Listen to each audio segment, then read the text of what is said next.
used to think sisters were forever, like blood, like breath.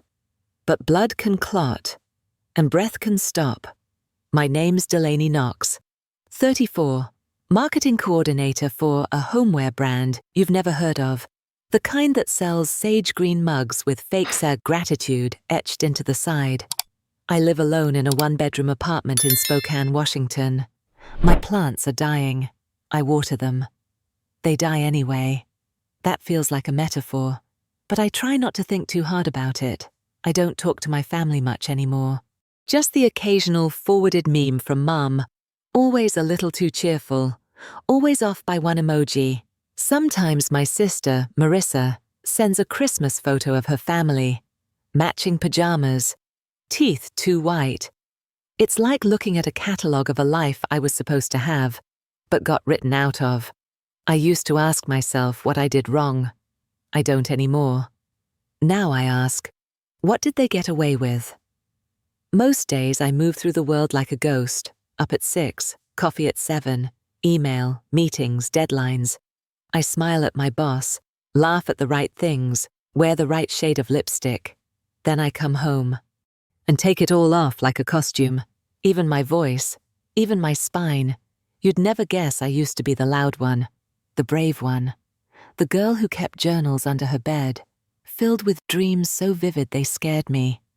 That version of me died quietly, a long time ago. I didn't even get to say goodbye. I don't know when exactly the erasure began. Maybe it was always happening, in subtle, silent ways. The way Mom would cut me off mid-sentence at dinner, the way Dad forgot my birthday 3 years in a row, the way Marissa always got the last word. But there was a moment, a tiny crack in the surface. It came in the form of a text, 4 words long. Saw you in Mom's album.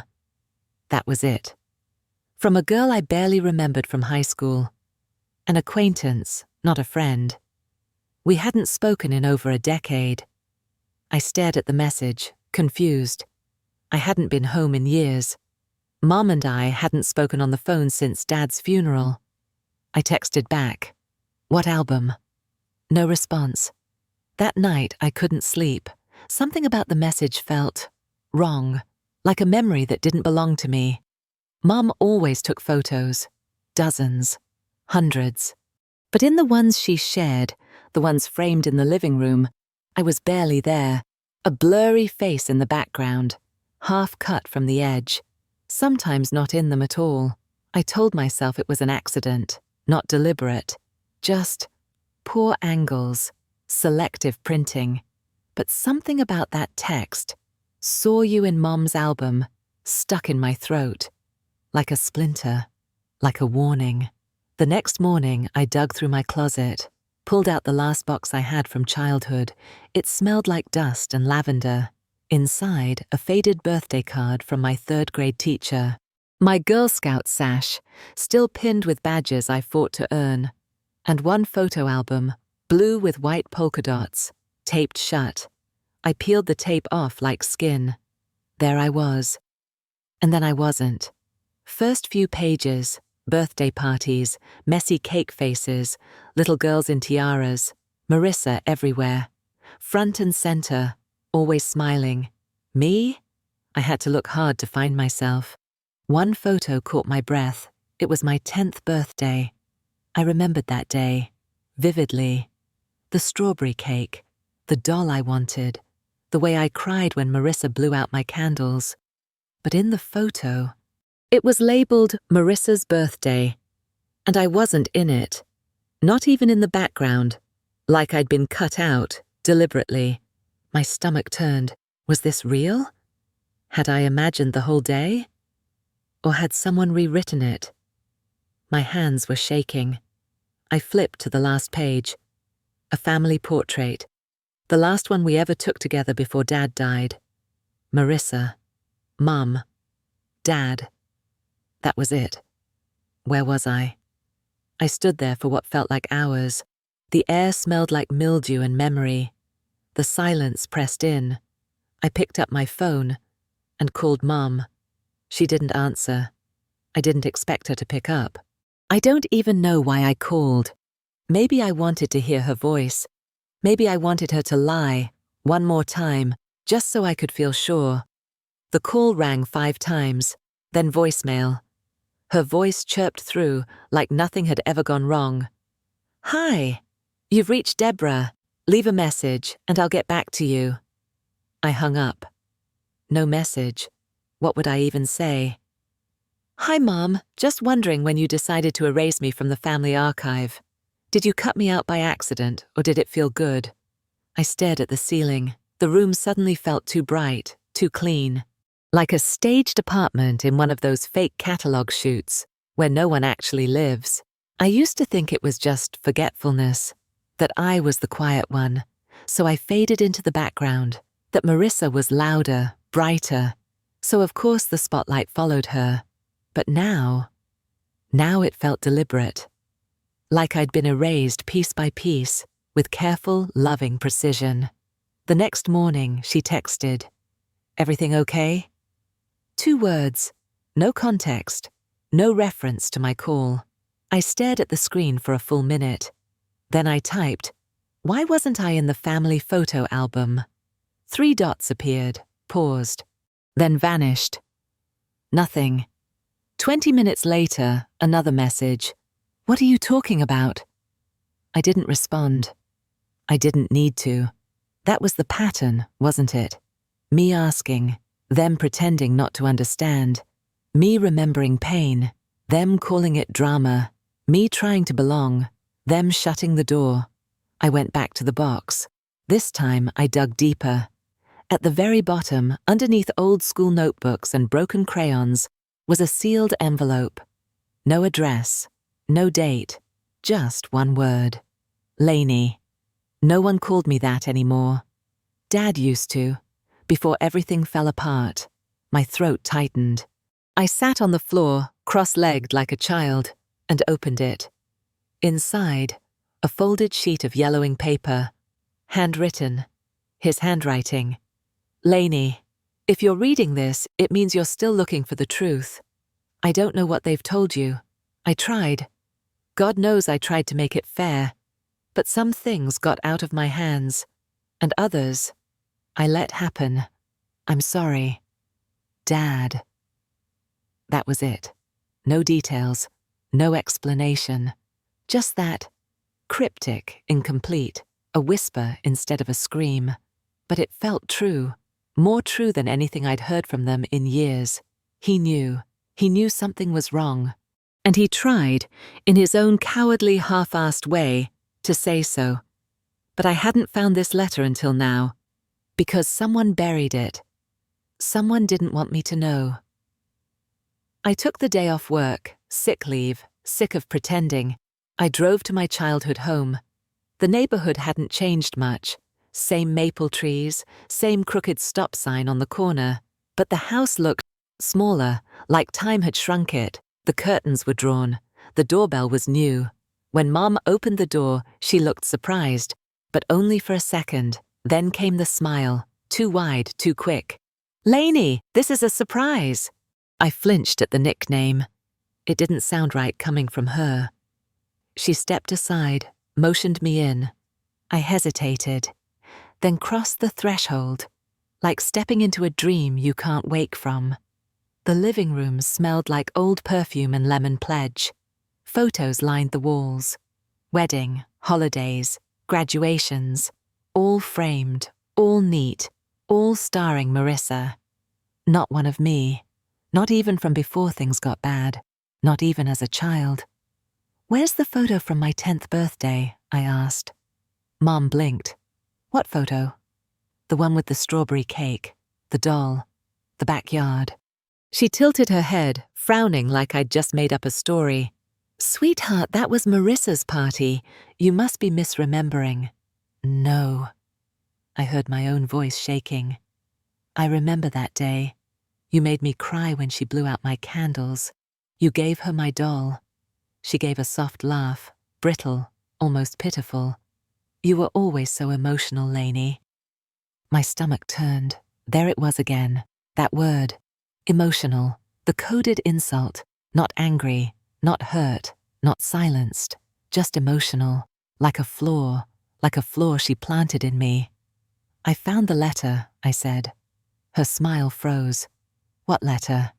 The one Dad wrote me, the one you hid, a flicker in her eyes. Quick, almost imperceptible. Then she turned away, busying herself with the mantle. You shouldn't go digging up the past. It doesn't help anyone. I'm not trying to help anyone, I said quietly. I'm trying to remember what's mine. Silence, the kind that hangs heavy, thick as wet cotton. Then she looked at me, really looked. You were always so dramatic, Delaney. And just like that, I knew. She had rewritten everything. The stories, the photos, the memories. She chose Marissa, and she let me disappear. I walked out. Didn't slam the door, didn't cry, just walked. I got in the car and drove to the lake we used to visit when we were kids. Sat on the edge of the dock. Let the cold wind sting my face. I thought of all the things I'd lost. Birthday parties, belonging, my father's voice. But mostly, I thought of what I was about to become. Because something had shifted. The silence wasn't swallowing me anymore. It was sharpening me. The first lie I ever caught Marissa in was about a purple hairbrush. I was 8. She was 11. She stole it from my drawer, the one with the glitter handle, and claimed it was hers. I told Mum. Marissa cried. Guess who got punished? I remember sitting in the corner, holding back tears, while Mum comforted her. She's just stressed, sweetie, she told me. She's going through a lot. At 11. I was 8, but somehow I was the threat. I remember thinking, if I cry, they'll call me dramatic. If I stay quiet, they'll forget me. I chose quiet. And she kept the hairbrush. That memory came back as I stared at my laptop, the letter from Dad still fresh in my pocket. I hadn't slept since the visit. Couldn't eat. I was chasing ghosts, and they were starting to speak. I opened my banking app, clicked through old joint records, ones I hadn't touched in years. Dad had opened a college fund for me when I was 10. I remembered because he made a big deal out of it, took me out for milkshakes and everything. Every smart girl needs a soft landing, he said. I never saw that money, not when I applied to college, not when I dropped out after one semester, overwhelmed and broke. At the time, Mom told me, it was used for medical bills, you know that. But now, looking at the last withdrawal, 6 months after Dad died, and the name attached to the transfer, Marissa Langston, her married name, my hands started to shake. $42,000. Gone. Not for bills, not for college, just gone. I leaned back in my chair and stared at the ceiling. It wasn't even about the money. It was about being rewritten, reassigned, erased. It was about how easily they did it and how long I let them. I clicked through more records, old emails, tax documents I'd never thought to question. Everywhere I looked, Marissa's fingerprints were there. Quiet, confident. And mine, nowhere. Even in Dad's will, the one I'd never seen, I found a line in the public database summary. All assets to be divided between spouse and eldest daughter. Eldest, singular. I was younger by 3 years, but I was still his daughter, right? Unless someone made sure only one of us was left standing. Flashback. We were 15 and 18. I had just gotten my first boyfriend, Jacob, a shy, sweet boy who loved graphic novels and had braces. Marissa flirted with him at Thanksgiving. By New Year's, they were dating. She told me later, he said you were too intense, too serious. I said nothing. I let her have him, just like I let her have everything else. I grabbed my old box of keepsakes again, pulled out the tiny blue notebook I used to keep under my pillow, my book of grievances. I hadn't looked at it in over a decade. I flipped it open. Page after page. Marissa wore my sweater and lied about it. Mom said I was imagining things. Dad looked tired. I think he wanted to say something but didn't. Tiny details, so many I'd forgotten. They hit harder now, like slow poison finally working its way to the surface. She'd been grooming the narrative from the start. And they let her. I couldn't help but wonder, what if I'd fought back? What if I hadn't swallowed it all? The lies, the guilt, the silence. Would they still have erased me? Or would I just have been labeled worse? Unstable, hysterical, dangerous. I scrolled through Marissa's Instagram, smiling, glowing. Mother of 2, life coach. Life. Coach. That's what she did now. She wrote captions like, "Let go of the people who dim your light. Your peace is sacred." I wanted to vomit. There was one photo, her sitting in Dad's old armchair, coffee in hand, dog in lap. The caption, "Grateful for this legacy. He always believed in me." I stared at it for a long, long time. Then I commented, "He left that chair to me." She deleted it within 10 minutes, blocked me. That night I started a folder. Operation Smoke. Inside it, screenshots, PDFs, voicemails, anything that hinted at what she'd taken. But it wasn't just about revenge. It was about proof. Proof I existed. Proof I mattered. Even if no one else believed it, I would build a case, not in court. Not even for the family. For me. Because if I didn't tell the story, she'd keep rewriting it, and soon even I wouldn't recognize myself. At 2 a.m., I wrote a list on a yellow legal pad. Find original copy of Dad's will. Get bank statement from 2015. Look into power of attorney transfer. Ask Aunt Ruth about the summer before he died. Call Jacob. Yeah, that Jacob. My handwriting was jagged. My mind sharper than it had felt in years. The monster they made? She was starting to wake up, and she wasn't interested in playing nice. I never planned to confront her. At least not yet. But when I saw her name on my phone, flashing in bold under the words "incoming call," I froze.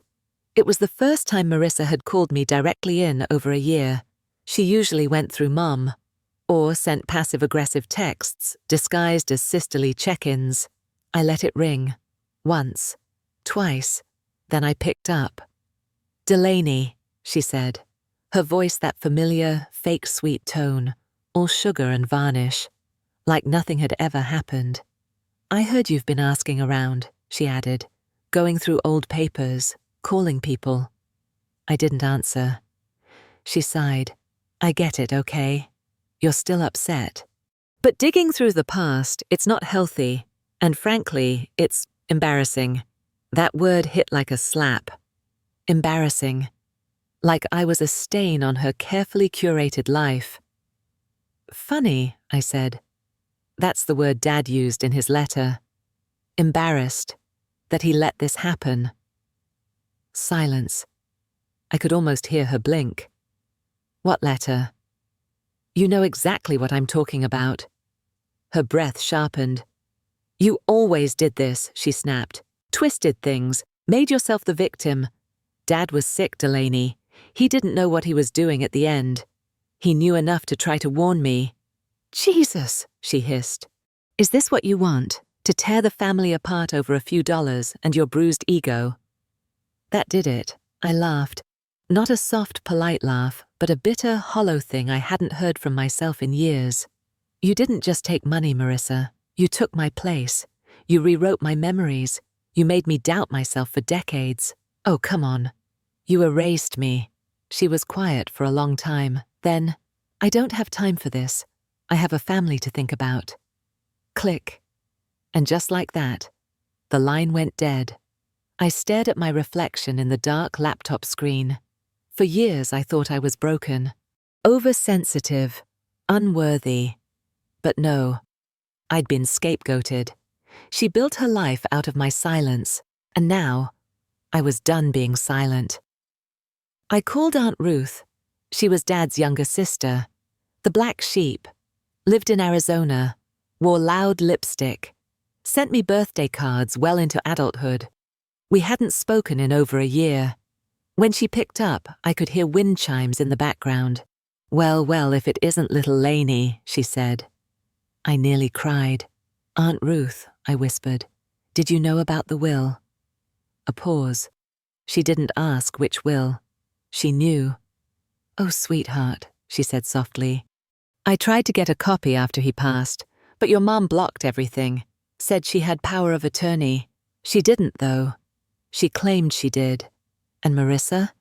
She was there, every day, whispering, smoothing things over. Your dad, he wasn't himself, but he tried. I saw him trying. My throat tightened. I found a letter. He wrote to me. Ruth's voice cracked. I believe you. I always did. You were the only one who asked questions. Why didn't you say anything? Because I was scared, Lainey. Your mom threatened to cut me out if I interfered. Said I was stirring up drama. And after your dad died, she made sure I stayed far away. I closed my eyes. She told me I imagined things. She gaslit the hell out of you, and I let it happen. We were both quiet for a while. Then Ruth said, do you want me to send you something? Like what? I have a copy of your dad's old handwritten journal, the one he kept when he was going through treatment. He mailed it to me once, said he didn't want your mom or Marissa finding it. I sat up. Yes, please. I'll overnight it. Thank you, I whispered. For what? For not letting me feel crazy. You never were, she said. They just needed you to believe you were. That night I lit a candle. I sat by my window with a notebook in my lap, and I wrote, she took my name. She took my home.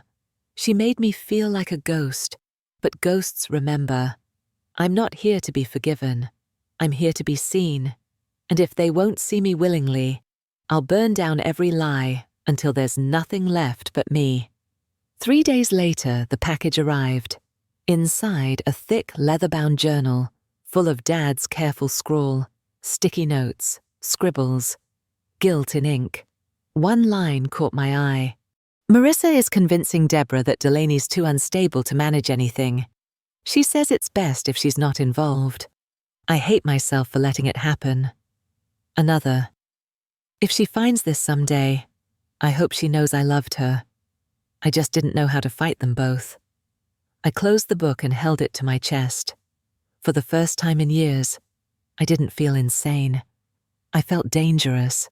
And that was a start. Revenge didn't look how I thought it would. There was no screaming, no shattered dishes, no grand confrontations in the rain. It was smaller than that, quieter, like a razor tucked in velvet.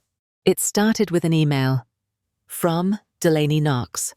To HR Director, Elevate Wellness Co. Subject: confidential concern regarding Marissa Langston. Attached is documentation concerning fraudulent financial behavior related to personal gain during her father's estate proceedings. While this may not involve the company directly, I believe it speaks volumes about the character of one of your senior advisors, particularly one who promotes herself as an expert in ethically. Was it petty? Maybe. But it was true. And I didn't lie.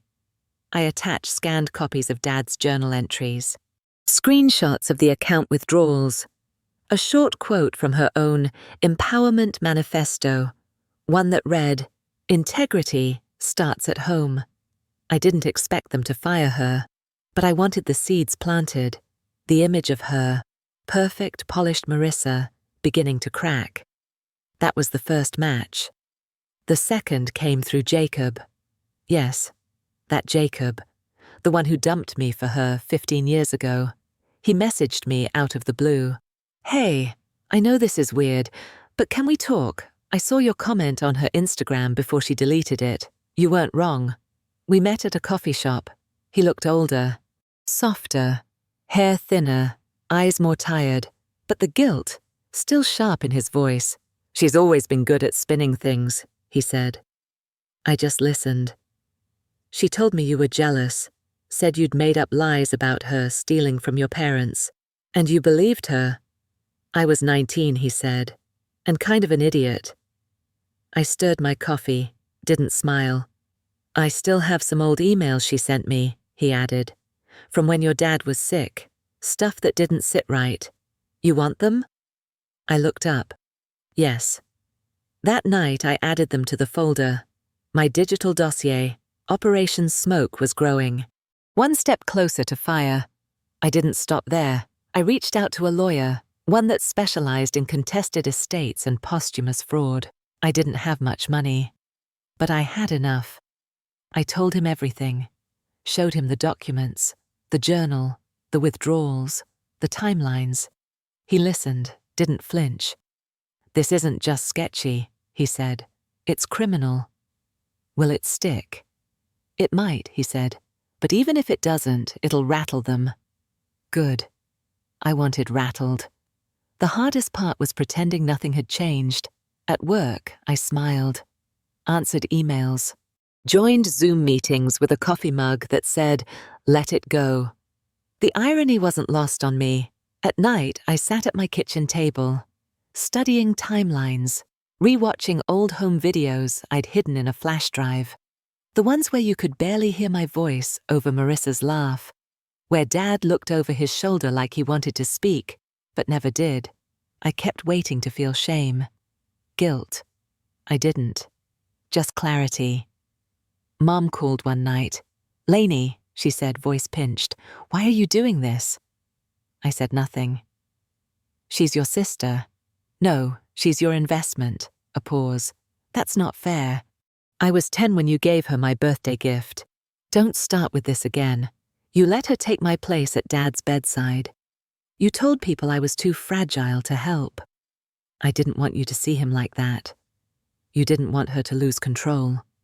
Another pause. Longer. "You're hurting the family." "No," I said. "I'm just not letting it hurt me anymore." I hung up. Didn't wait for her to cry. Didn't feel bad when she didn't. A week later, it started. An anonymous Reddit thread surfaced. Someone exposing a wellness coach with deeply unethical family behavior. I didn't post it. But someone did. Maybe Jacob. Maybe a disgruntled coworker. Maybe karma.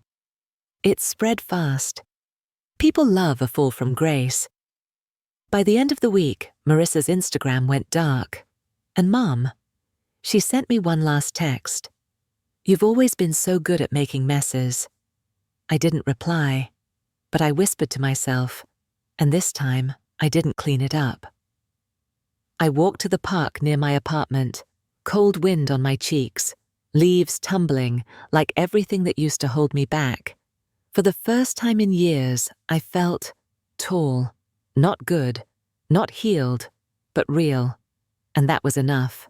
I sat on the bench under the dying maple tree, the one that always bloomed late, like it wasn't sure it belonged here. I felt that, more than ever. A little girl in me stirred, the one who lost her hairbrush, her birthday, her name. She was still here, and she was watching, not waiting to be rescued, just watching. Ready. It didn't explode. It rotted. That's how revenge works when it's done right. Not a fireball, not a gunshot, but a slow decay, from the inside out. I didn't need to scream. She did it for me. A week after the Reddit post, Marissa released a video. A 6-minute apology, staged of course. Warm lighting, glossy hair, soft piano in the background. To anyone I may have hurt, knowingly or unknowingly, I'm working through complex family dynamics. I won't be addressing private matters publicly, out of respect for all parties involved. I watched it 3 times, muted the second and third. The mask was cracking, just barely, but it was there, in the tightness of her jaw, the darting of her eyes.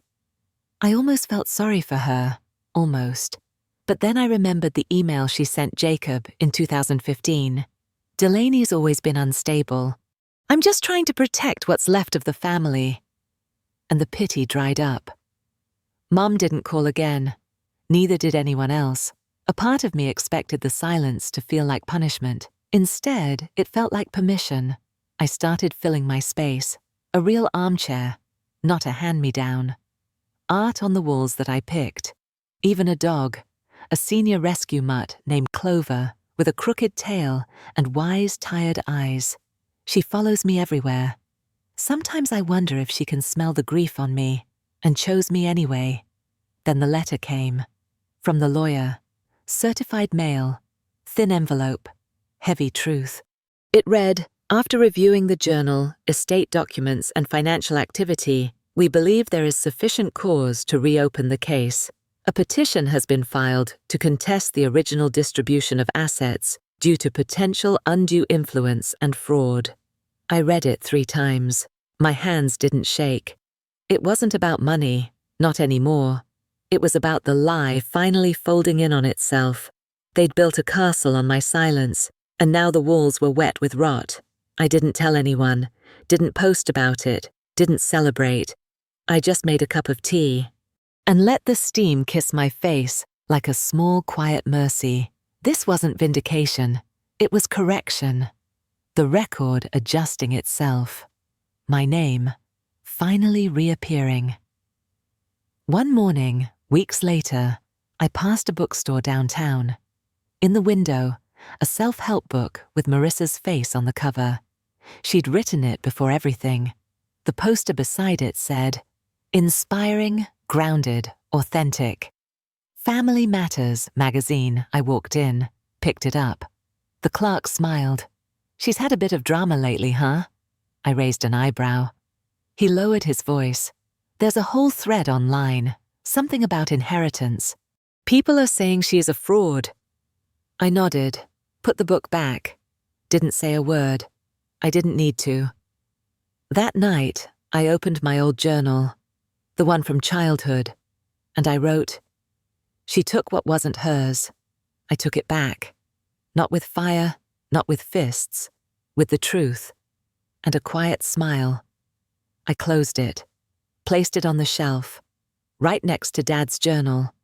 2 stories side by side, one stolen, one reclaimed. Clover curled up beside me. The window was cracked, just enough to let the wind whisper. Somewhere, my sister was spinning a new story. Maybe she'd rewrite this one too. But this time, I wouldn't be listening. I was busy writing something else, something that was mine. She showed up at my door on a Tuesday. No warning, no text, no announcement, just Marissa, standing there with that face, tired, scrubbed clean of polish, no filters, no lashes, no script, just her. Real, for once. "Can we talk?" she asked. My first instinct? Shut the door. My second, invite her in so I could finally bury this whole thing in person.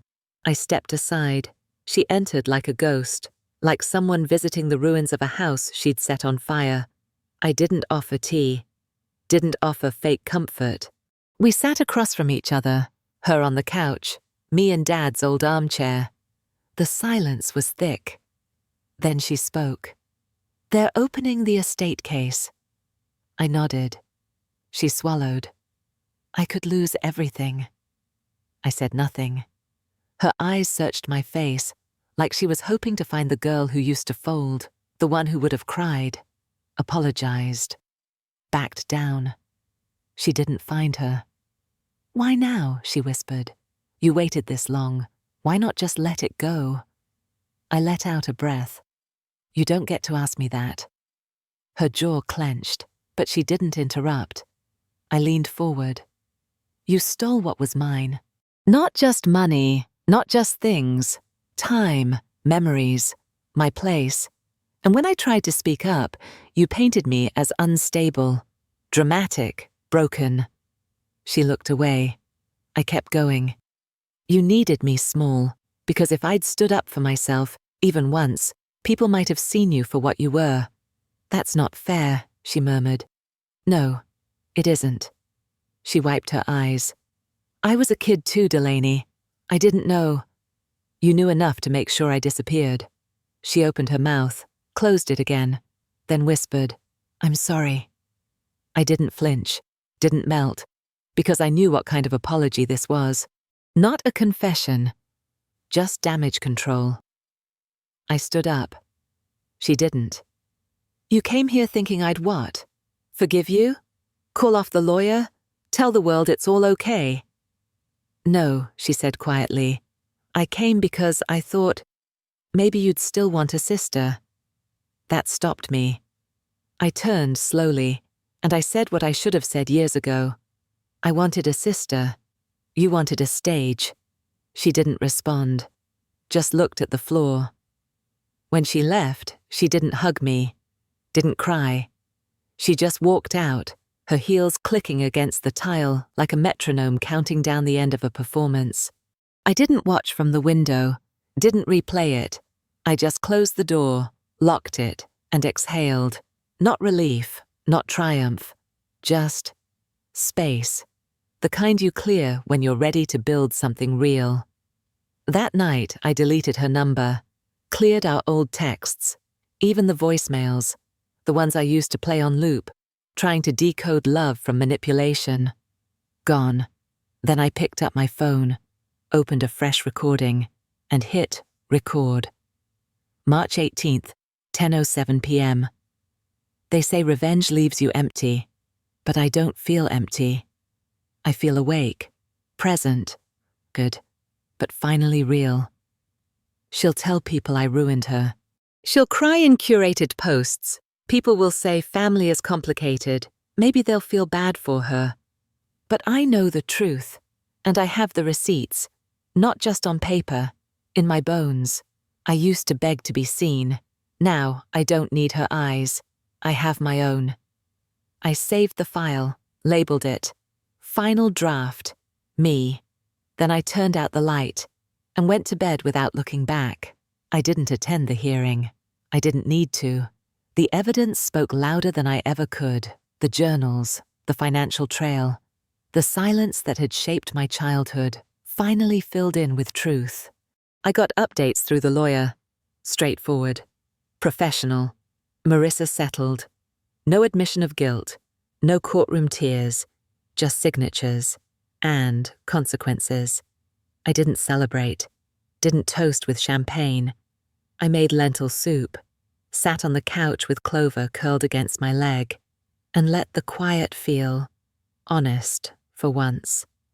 A week later, I drove to the cemetery. A small town an hour outside the city. Gravel paths, yellow grass, shade trees too stubborn to fall. I brought a folding chair and the journal. His journal. Dad's grave was modest. No fancy quote, just his name and 2 dates.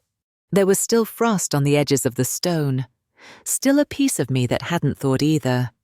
I sat, opened the book, started to read, out loud.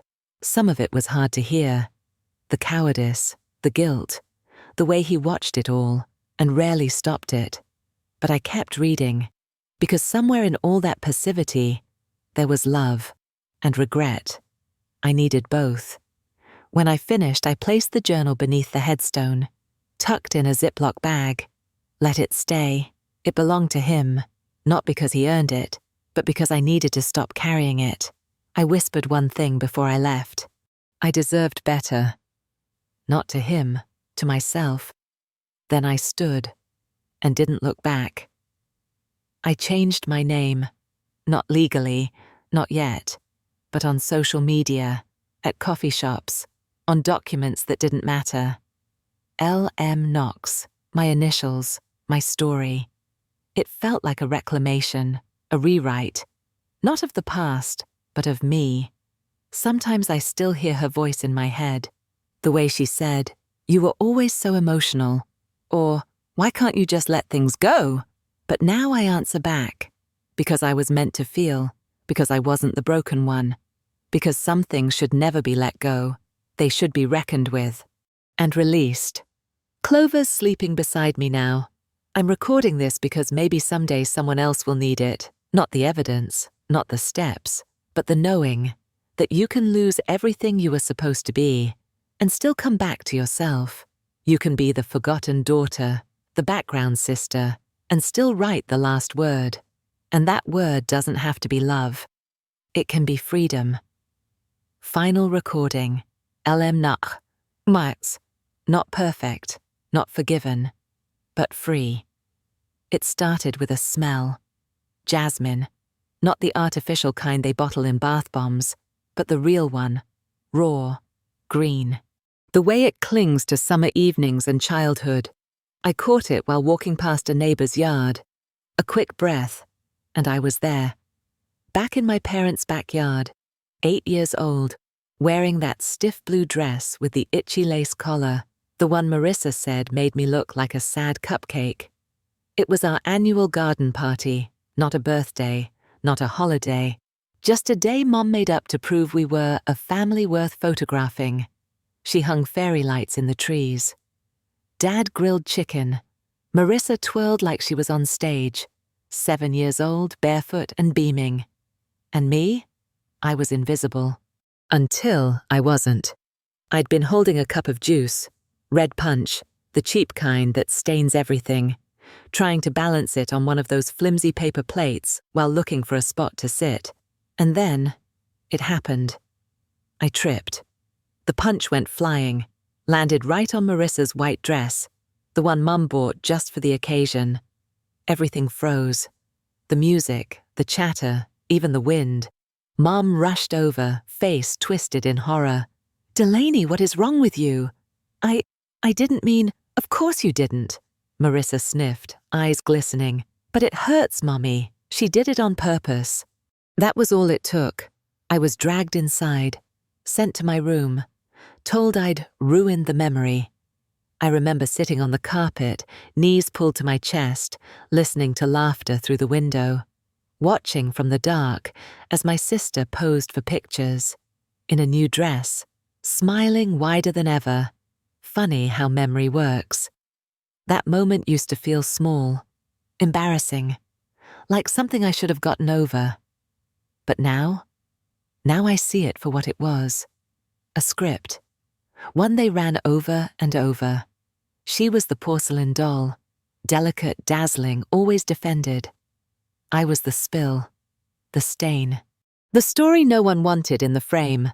I tried telling Mum the next day that I didn't do it on purpose. Her response? "You're too sensitive, Delaney. Always have been. Marissa understands that things happen. You're the one who makes them worse by dwelling." I carried that with me, for years, that every hurt I felt was my own fault, that I had a talent for ruining things, that somehow being invisible was safer than being wrong. But now I'm not 8. Now I have paper trails and voicemails and letters. Now I have proof that the story I was given wasn't the whole story. It's strange how once you see a lie clearly, you start to see it everywhere. Like mold on a ceiling. Once you spot the first patch, you can't unsee how far it's spread. I passed that same neighbor's jasmine bush again the next morning. Paused, breathed in, didn't cry, didn't flinch. I just whispered, under my breath, "You always knew how to perform, Marissa, but you forgot something." I was in the room too. I used to think memory was unreliable, that maybe I had overreacted, that maybe I was too emotional, too needy, too much, because that's what they told me, over and over, in calm voices, with tired smiles, with just enough patience to make me doubt my own fire. It didn't happen all at once. That's the thing about being erased. It's not a clean deletion. It's slow, intentional, like sanding wood grain until it's smooth enough to paint over. They didn't scream at me. They didn't hit. They worried. That was the weapon. That, and their version of love. I remember the first time they took me to a child therapist. I was 10. I had been crying every night. Not tantrums, not meltdowns. Just soft, slow tears after lights out. Because Marissa told me that if I kept being so heavy, Mum and Dad might want to switch me for someone easier. I told Mom. Her lips twitched. "Marissa's just teasing," she said. "But if you're having these outbursts, maybe it's time we talk to someone." That word again, outburst, like I was leaking. Too much feeling, too much truth. The therapist was nice. She had one of those sand trays with little figurines. I remember building a house and putting all the people outside. When she asked why, I said, because the girl inside can't make noise. She told Mom I was creative. Mom told Dad I was concerning. After that, everything I felt got labeled. If I was sad, low mood swings. If I was angry, unprovoked tension. If I wanted space, isolation symptoms. By 12, I knew how to sit through family dinner with a smile even when my chest felt like it was collapsing. I knew to swallow big feelings, to nod when Marissa cut me off, to say it's fine so convincingly that even I believed it. I became fluent in erasure. At 14, I kept a journal. Not the pretty kind. It was a cheap composition notebook, pages curled from being hidden under my mattress. In it, I wrote, "They say I overreact, but what if I'm just the only one reacting at all?" And later, "If I disappeared, I think they'd notice.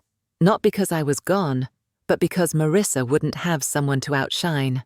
I burned that journal when I left for college. I told myself I was letting go, but now I know. I was trying to erase myself before they could do it first. College was supposed to be my reset. New city, new name on the door, new people who hadn't been trained to shrink me. But somehow, I still shrunk. Because when someone's rewritten your blueprint, you carry the edits wherever you go. I still apologized when I hadn't done anything wrong. Still panicked if I said no. Still questioned if I was too sensitive, too quiet, too strange. I once asked a roommate to turn her music down. She called me up tight. I cried for 2 hours, because somewhere in me, I heard Marissa laughing. God, Delaney, you always make things weird. I want to hate her, really truly hate her. But the truth is, I spent most of my life wanting her to love me, wanting to be chosen by her, to be her sister, not just her shadow. I'd go shopping with her when I was home on break. Let her pick clothes for me, let her laugh at how I stood, let her say, "You always look so uncomfortable in your own skin." I thought it was affection. I thought it was love with a sharp edge. But love doesn't chip away at you until you're hollow enough to carry someone else's ego. One night, I was 23, I confronted her. We were in the kitchen, just us. Mom and Dad were in the living room. I asked, "Do you ever feel guilty for how you talk to me?" She tilted her head, blinked, like I'd asked her if the sky was green. Guilty. Yeah, for always cutting me down, for acting like I'm a burden. She sipped her wine. "I don't cut you down, Lainey. I ground you. You've always been a little dramatic." That word again, like a slur. She touched my arm. "I love you, but you really should be more grateful. Not everyone would put up with you. Not everyone would put up with you." That sentence lived in me. It shaped how I dated, how I worked, how I survived. I picked men who thought I was a bit much, but cute when I apologized. I stayed quiet in meetings, even when I had the right answer. I made myself easy to forget. So no one could blame me for being remembered the wrong way. It's only now, sitting here with Dad's journal on my lap, that I realize I wasn't fragile. I was fractured. There's a difference. And I didn't do it to myself. They handed me the hammer and called it love. Aunt Ruth's package is coming tomorrow. She said she found something else. Old letters, ones she said I deserve to read. I don't know what I'm expecting. A confession? A clue? Maybe just proof that I wasn't insane. But tonight, as I sit by the window, candle lit, Clover snoring at my feet, I let myself say something I've never dared say aloud. They lied to me, and I believed them. But that belief is dead now, and I'm the one who gets to choose what lives in me next. I found him through a Facebook search. Rick Dalton, my dad's college roommate, best man at his wedding. Uncle Rick to us, though there was no blood. Growing up, he'd visit for the holidays now and then. Tall, kind eyes, smelled like leather and pipe smoke. He always brought Marissa toys, brought me books. At the time, I thought that meant he got me. Now I wonder if he just didn't want to spend too much. I messaged him late one night. "Hi, Rick. It's Delaney. I was wondering if we could talk. It's about Dad. Some things I'm trying to understand. He replied 2 hours later. Sure. Come by the shop. Weekdays after 3. Short, flat. Still, I went. His office was tucked in the back of an antique bookstore, one of those dusty, quiet places with ticking clocks and sun-faded rugs. He greeted me with a stiff hug and a nervous smile. You look just like your dad, he said. I didn't smile back. We sat. He poured tea from an old thermos, the kind with dented sides and chipped paint. So, he said, settling in, what's on your mind? I pulled out a folder, laid it on the table. I'm reopening Dad's estate. Found some things, bank statements, journal entries, letters. He didn't touch the folder, just nodded once, eyes down. I think Marissa pressured him, maybe even forged part of his final documents. I think Mom helped. He sighed, not in surprise, in recognition. You always were sharp, he said, like it was a compliment, like I was late to the truth. I waited. I can't prove anything, I said, but I need to know, did you know something was wrong? He didn't answer right away. Instead, he asked, you remember that summer after his first surgery, when you stayed with me for a week? I nodded. I thought it was because Dad needed rest. Rick gave a slow blink. You were sent away because there was a fight. Your dad wanted to revise the will, split things evenly. Your mum didn't. My mouth went dry. They argued about it for days, he continued. Your dad told me he felt cornered, said he'd made a mistake trusting Marissa with so much. But he was weak, physically, emotionally, and he hated conflict. I stared at him. You knew, and you said nothing. He rubbed his face. I didn't know what they did, only that he wasn't okay. I thought it wasn't my place. I let out a laugh, bitter. You watched them bury me alive and decided it wasn't your business. He looked pained. I'm sorry, Delaney. No, I said. You're just late. I left the bookstore with that folder still in my hand. Didn't look back. Didn't cry. Because something in me had gone still. Like a tide retreating before the storm. It wasn't just them. It was all of them. People who watched. People who knew. People who smiled and nodded while I disappeared, and called it keeping the peace. I went home, took out Dad's journal, flipped to the page dated 3 weeks before he died. I asked her if Delaney would be taken care of.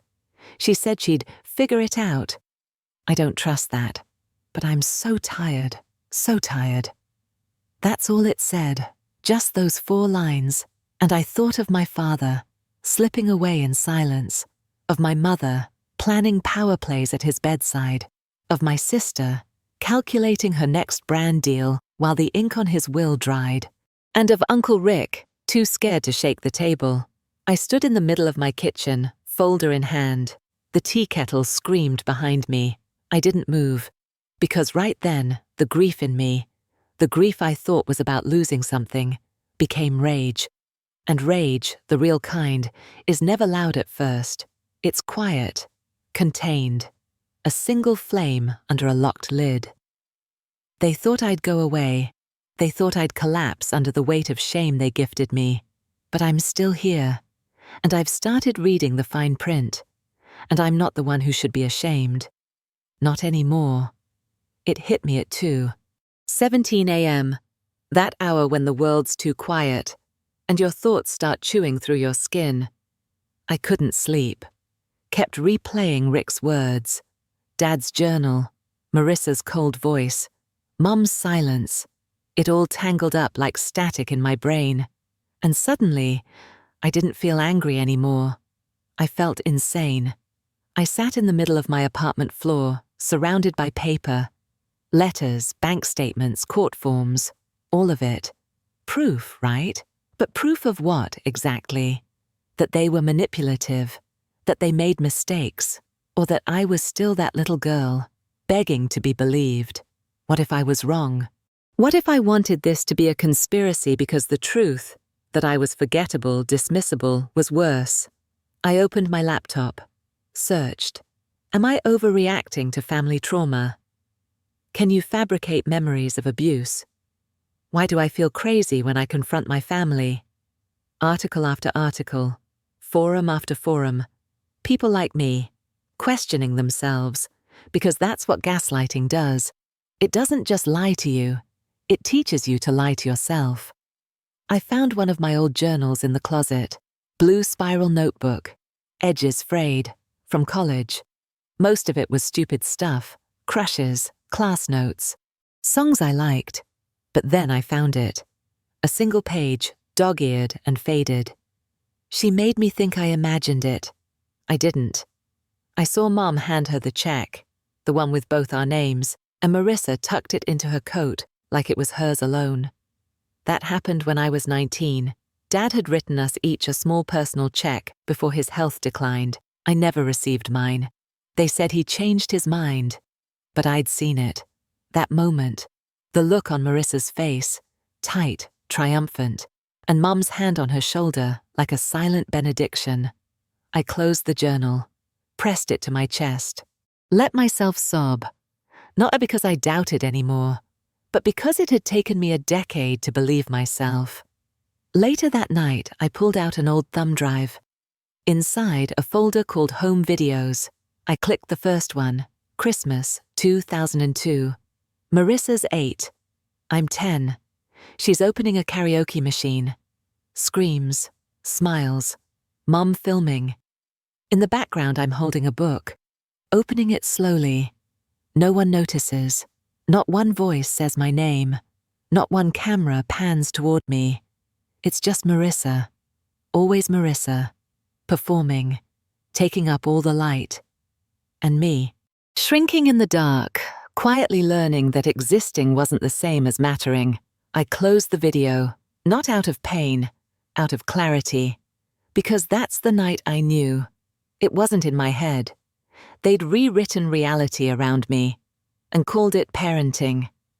There's a particular kind of heartbreak that comes from realizing your whole life was edited, that the version of you they reflect back, the too much, too sensitive, too serious girl, was just a smokescreen for their own convenience. They needed me to believe I was unstable, because if I ever truly trusted my own perception, I might burn the whole thing down.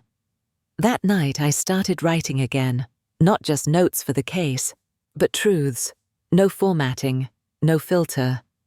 Just sentences I'd never said out loud. I wasn't the problem, I was the witness. Marissa didn't shine, she stole the light. My silence made them comfortable. My voice is making them squirm. I wrote until my hand cramped, until the sun cracked the horizon, and for the first time in days, I felt real. Not broken, not dramatic, not crazy, just real. It arrived in a plain manila envelope. No return address, no note. Just my name, in Aunt Ruth's slanted handwriting. Inside were photocopies, dozens of them, each page slightly tilted on the scanner, black and white, lined paper, written in ink I almost recognized, my mother's and Marissa's. They were letters, real physical letters, mailed back and forth during the year before my father died, while I was in grad school, while he was sick, while I was being told everything was fine. The first one was dated July 3rd. I read it 3 times before it made sense. She'll want answers. You know how she is. Emotional, impulsive. We have to be ready with one story, and it has to match. My stomach dropped. They was me. The story was whatever lie they planned to spin if I asked about the money. The next one was worse. Don't show her the statements. Just tell her Dad said he wanted things simple. She'll fold. She always does. Fold. That word again. Like I was laundry. Like I was designed to collapse. The letter was signed with a little heart. So casual, so practiced. My fingers shook, but I kept reading. Another from my mother. She's too soft to fight this. That's why we have to protect what matters. Don't feel guilty. You've always been better at thinking long-term. Protect what matters. That line, it looped in my head like a curse. I wasn't what mattered. I never had been. By the fifth letter, I stopped breathing through my nose. The anger was thick in my chest, like concrete, because this wasn't carelessness. It wasn't an oversight. It was deliberate. They'd planned to cut me out, not just financially, Basaede, emotionally. They built a parallel reality and then gaslit me when I sensed the cracks. Worse, they enjoyed it. The tone of their notes, breezy, confident. Like planning my erasure was just another chore between Pilates and brunch. One letter was marked, "Do not send." A draft, written by Marissa. If she pushes harder, cry. Say it's tearing the family apart. She always backs down when you act hurt. Works every time. Every time. That's what broke me. Because she was right. It had worked, over and over. Whenever I got close to the truth, they played hurt, and I became the villain. I spread the pages across the table like evidence in a crime show. The letters, the journal, the check receipts, years of being told I was unstable. And they had been rehearsing my collapse. Not to protect me, not even to protect themselves, but to win. Aunt Ruth included one final page. Typed. It said, "I kept these because I thought someday you'd need them. I don't want to be part of the silence anymore. You deserved more than this. You always did. Ruth." I stared at her words for a long time. Not because they fixed anything, but because finally, someone had handed me something real. No denial, no defense, no performance. Just truth. And that's what I'd been starving for all along. I scanned every letter, uploaded them to my legal file, made copies, filed them in 3 separate folders, one in the safe, one with my lawyer, one mailed to myself. No more missing pieces, no more paper trails lost in someone else's hands. This time, I controlled the narrative. That night, I sat at the window again, Clover curled up by my feet, streetlights spilling across the floor in soft gold lines, and I whispered out loud. She didn't just take money, she took years. She took my name, my place, my version of the story, and now I'm taking it back. No rage, no trembling, just clarity, like standing in a room that used to smell like rot, and finally cracking open a window. I didn't write a message, didn't add context, didn't soften the blow. I just attached the scan, that letter, the draft Marissa never sent, but clearly meant. If she pushes harder, cry. Say it's tearing the family apart. She always backs down when you act hurt, works every time. And I hit send. To both of them, Marissa and my mother. No subject line, no text body, just truth. Raw, undressed, ugly. Let them squirm. Let them guess how much I knew. Let them wonder who else I'd shown it to. I went for a walk after that. No music, no headphones, just my steps on cracked sidewalks and the distant sound of a siren. I didn't wait by the phone, didn't check email. I just let the silence do what it needed to do. It didn't take long. My phone rang an hour later. Mom. I let it ring twice, 3 times. Then I picked up. Delaney, she said, breathless, like she'd been running. Where did you get that?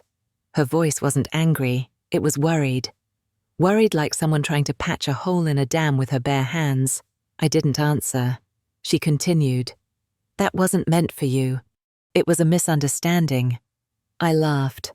Soft. Sharp. Mom, it was a letter. Not a voice note, not a slip of the tongue. She wrote it. You encouraged it. Silence. Then, I was trying to protect you. There it was, the line, the anthem of abusers in polite clothing. I leaned back against a tree, one arm crossed over my chest. No, I said. You were trying to protect a lie. And it worked. For years. Her voice changed then, a little colder. You don't know the full story. I nodded, even though she couldn't see me. I know enough. You're going to destroy this family, she hissed. I smiled. That assumes there's still a family left. Another pause, then, Your father would be devastated. I didn't flinch. No, he'd be ashamed, but not of me. A sound, sharp breath, maybe a choked sob, then the click of the line going dead. She hung up. I stood there for a while, letting the weight of the call settle in my bones, not crying, not shaking, just still, because something inside me had finally landed. For so long I thought confrontation meant screaming, throwing things, drama. But real confrontation, it's choosing not to perform, not to explain, not to beg. It's holding the mirror up and letting them decide whether to look. I didn't hear from Marissa that night. Of course I didn't. She's too calculated for immediate panic. She'll wait, plan, craft her next move like a campaign rollout. But I had one advantage now. I wasn't afraid of her anymore. And once you take fear off the table, manipulative people lose their power. Later that night, I recorded a voice memo. Not for anyone else, just for me. Today I said nothing extra. No defense, no apology, just truth. I didn't bleed for them, didn't shrink, didn't soothe. And somehow that felt louder than screaming ever could. I saved the recording under the name Exit Wound. It felt appropriate, because their silence wasn't peace. It was a wound, one I kept reopening just to prove I still bled. But now I was stitching it shut, one scar at a time. There's this phrase I keep thinking about. You either die the hero or live long enough to become the villain. But what they never tell you is this. Sometimes you never even got the chance to be the hero because someone else already cast you as the antagonist in their story. Marissa made me the villain long before I knew the script was being written. I spent years trying to earn a redemption arc in a story I didn't author, trying to be softer, smaller, quieter, so I wouldn't ruin the mood.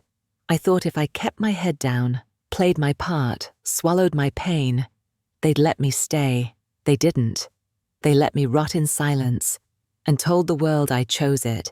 But here's the thing they didn't count on. I stopped needing them to like me. I stopped needing to be the misunderstood good girl in their narrative. Now I like being the villain, in their eyes. Because being their villain just means I'm no longer the family's scapegoat. I'm the one who left the table and took the truth with me. I haven't responded to Mum's texts since the call. Haven't opened Marissa's 3-paragraph email that probably starts with, I just want to clear the air. I don't need clarity from people who profit off confusion. Instead, I've been reclaiming the spaces they used to haunt. I went back to my childhood bedroom, not out of nostalgia, out of reclamation. The walls were bare, closet empty, like I'd never lived there, like they'd erased me from even that. But I found something in the attic, a box marked Mies, like I was a category they didn't know where to shelve. Inside, a snow globe. I'd once cried over when Marissa broke it, a report card I got straight A's on, a letter I wrote to my dad when I was 9. I love you even when you're tired. I just want you to hear me when I talk. I sat in the attic for an hour, holding that letter like a lifeline, reading it over and over. Because that girl, that little me, she deserved better. And now, I'm going to give it to her. I booked an appointment with the lawyer again. This time, to finalize a formal complaint, forgery, manipulation, undue influence. It's not about the money anymore. It's about record, about leaving a mark that says, I was here. I saw what you did, and I didn't let it stay buried. They'll say I'm bitter. They'll say I'm broken. They'll whisper behind doors and pass the same tired story around like communion. Delaney always was a little off. She never quite fit in. She just needs help. Let them. Because now I know the truth. I never fit because I wasn't meant to shrink enough to fit their design. I was the truth they tried to hide. And now I'm the voice they can't silence. I recorded another voice memo this morning, for myself, but maybe, someday, for someone like me. You're not too much. You're not ungrateful. You're not imagining it. They hurt you, they lied, and you survived, and now you get to decide what comes next. I saved it under a new title, Beginning, because that's what this is.